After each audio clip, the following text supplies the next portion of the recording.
Le ministère de l'Enseignement préuniversitaire et de l'alphabétisation annonce pour les examens scolaires nationaux à venir plus de 500 000 candidats.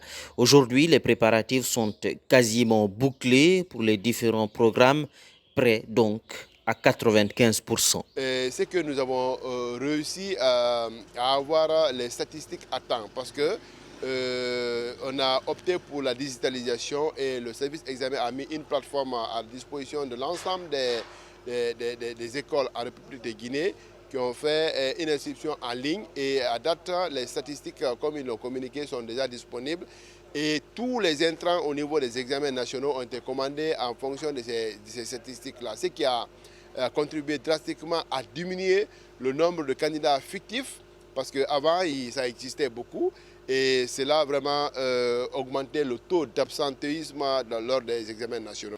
Autre particularité cette année, des ateliers préparatoires tenus tôt et aussi des programmes dédiés à la sensibilisation pour donc minimiser les fraudes et autres écarts lors des examens. L'atelier a eu lieu vers le mois de février, 4 mois avant le démarrage des examens. Donc cela nous a permis de mettre à profit l'ensemble de ces recommandations.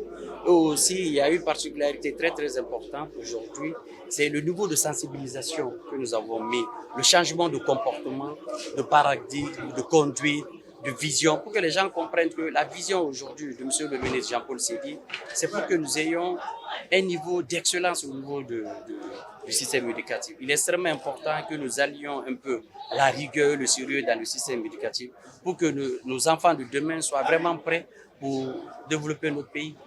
Il faut donc noter que pour les différents examens nationaux, tout a été décentralisé avec des responsabilités affectées à différents niveaux. Les examens d'entrée en 7e année sont gérés au niveau local, au niveau des communes et au niveau des préfectures.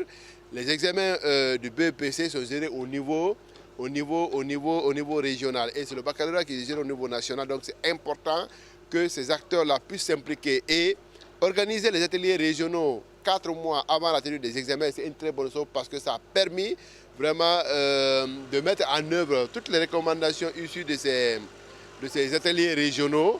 Et ça a permis vraiment de corriger beaucoup de dysfonctionnements qu'on a eu à constater l'année dernière. À noter que les examens sont prévus du 12 au 27 juin prochain sur toute l'étendue du territoire national. Cette année, l'on dénombre près de 73 000 candidats au baccalauréat.